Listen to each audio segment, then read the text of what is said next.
Bon, revenons aux US. Un des sujets dont je voulais parler avec vous, c'est un sujet qui est vachement intéressant parce que moi, ça fait 14 ans que je suis à San Francisco et ça fait 14 ans que j'entends dire que la Silicon Valley est terminée, que c'est fini la Silicon Valley, que il y a d'autres écosystèmes dans le monde qui sont beaucoup plus intéressants que la Silicon Valley.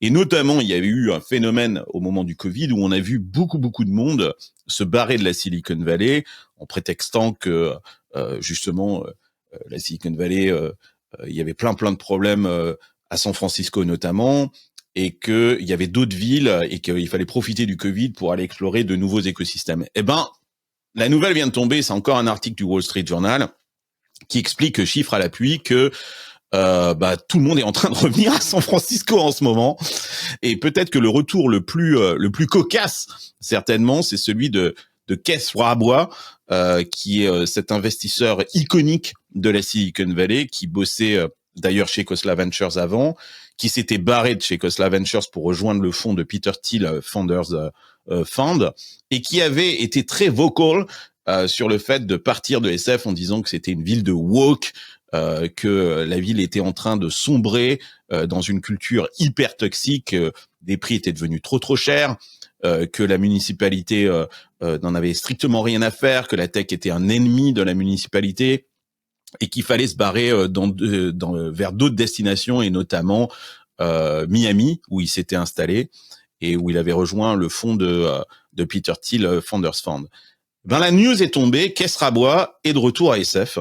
Il vient de quitter Founders Fund, il vient de quitter Miami et il retourne chez Khosla Ventures et il se réinstalle de façon hyper hypocrite dans la Silicon Valley, ce qui lui vaut d'ailleurs pas mal de railleries de la part de la Silicon Valley qui se fout de sa gueule. Qu'est-ce que vous en pensez de ça, de ce retour des capitaux, des investisseurs? Enfin, les capitaux sont toujours restés dans la Silicon Valley, mais des investisseurs qui s'étaient barrés et qui tout d'un coup maintenant reviennent.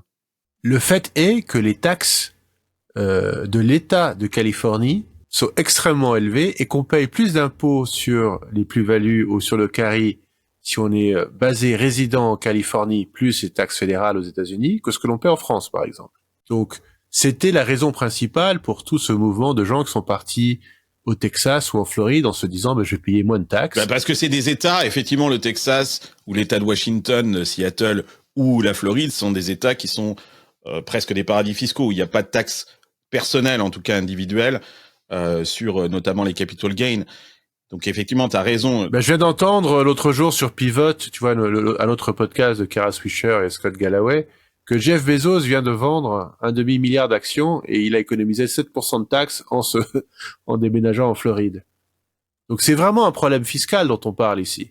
D'ailleurs, c'est ce que j'allais te poser comme question. Ils reviennent pour quoi? Ils reviennent pour les talents? Pour la guerre des talents, pour recruter, ou pour le soft power? C'est quoi qui les motive en fait dans leur retour au bercail? En ce moment, je vais vous dire un truc, la Silicon Valley est repartie pleine bourre. Pleine bourre. Ça fait pas longtemps, hein. Là, ça fait quelques semaines. Moi, je le sens. Les meet-ups, c'est reparti à mort. Les levées de fonds sont reparties à fond. Je pense qu'il y a une urgence aussi à déployer du capital avant cet été, parce que après l'été, on sait, les investisseurs partent en vacances en Europe, hein, ils sont au soleil. Et puis cette année, n'oubliez pas qu'il y a des élections américaines. Donc il va rien se passer en septembre, octobre, novembre aux États-Unis, parce qu'on va attendre le résultat des élections américaines. Donc là, on a une petite fenêtre de tir entre maintenant et fin juin, où il se passe beaucoup de choses, et puis on a cette intelligence artificielle.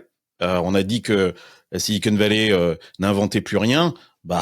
Excusez-moi, mais OpenAI, ça vient d'où? Ça vient encore une fois de la Silicon Valley, et c'est le phénomène des séquoias, quoi. C'est-à-dire que de ces grands arbres, quoi. En fait, ça crée un écosystème, ça crée tout un aéropage d'autres startups qui collaborent les unes avec les autres, et il se passe beaucoup de choses en ce moment dans ce monde-là de l'intelligence artificielle. C'est pas vrai sur d'autres secteurs.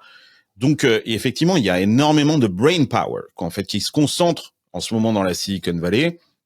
Et bien évidemment, les investisseurs, ils ne font que suivre les développeurs. Si les développeurs sont là et qu'ils sont en train de fabriquer des trucs, les investisseurs suivent. Donc, je vous montre les chiffres, hein, parce que c'est pas simplement une hirondelle qui a fait le printemps. Je vous montre ces chiffres et cette carte que j'ai mis dans les notes de l'émission. c'est le pourcentage de VC funding en 2023. Ce pivot qu'on a voulu et qui effectivement était très hypocrite, comme le dit Rodrigo, qui était essentiellement pour des raisons fiscales. Mais le problème, c'est que ces gens-là qui se sont barrés dans d'autres États pour des raisons très personnelles, pour économiser, eux, des taxes, ont emmené avec eux des startups. Engie, par exemple, hein, qui est un des chroniqueurs de l'émission, il s'est barré à Miami, lui, pendant le Covid. Hein, et il a suivi. Et il était dans le Web3 à l'époque. Il me disait, non, mais c'est à Miami qu'il faut être, etc., etc. Donc, ils ont entraîné avec eux des start-upers qui, eux, n'y allaient pas pour des raisons fiscales, mais qui allaient vraiment parce qu'ils pensaient qu'il y avait peut-être de nouveaux Eldorado à construire. Mais quand on regarde les chiffres, et je vous montre cette carte, c'est pas le cas. Regardez en 2023, la concentration des capitaux, elle est toujours dans la Silicon Valley qui capte plus de 40% des capitaux investis. Et quand vous le comparez, le deuxième État, c'est l'État de New York avec 10%. C'est 4 fois moins. Et puis Texas, 6%. Et effectivement, Miami à 4 et quelques pourcents. Mais l'argent reste concentré dans la région de San Francisco. Il y a une course à l'IA qui a lieu ici, elle a lieu nulle part ailleurs. Miami a fait le choix du Web3 de la blockchain. Bad choice. C'était pas le bon cheval sur lequel parier. Et quand vous regardez les investissements, certes, ils ont chuté dans la Silicon Valley en 2023, qui a été une année un petit peu noire. Ça a chuté de 12%. Il y a eu à peu près 63,4 milliards de dollars qui ont été investis dans la Silicon Valley.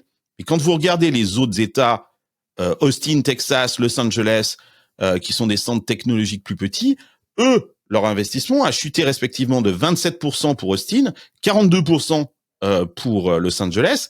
Et quand vous regardez Miami, les investissements en 2023 en capital risque, ils ont chuté de 70%. C'est à peine 2 milliards de dollars investis l'année dernière en Floride, dans des startups. Donc, encore une fois, ça se passe toujours et encore dans la Silicon Valley. On va refaire un petit peu d'histoire. Il y a un bouquin de Steven Levy qui s'appelle Hackers, qui raconte en fait l'émergence de l'écosystème des startups. Et historiquement, c'était dans deux endroits parce qu'on était près de deux très belles universités. On était à côté de Harvard et MIT. Donc ça, c'est l'État de New York, là-haut ou pas loin. Et c'était San Francisco avec Berkeley et Stanford. Ce qui s'est passé, c'est qu'on a essayé de développer un troisième hub, l'Université de Texas à Austin, et ça s'est arrêté là. Il n'y a pas eu de développement majeur en dehors de ces universités. Donc quand tu vas en Floride parce qu'il fait beau, c'est peut-être pas suffisant pour développer un écosystème. Hein, ce qu'on aime à Stanford, c'est qu'il y a l'université, il y a l'argent, évidemment, et il y a les startups.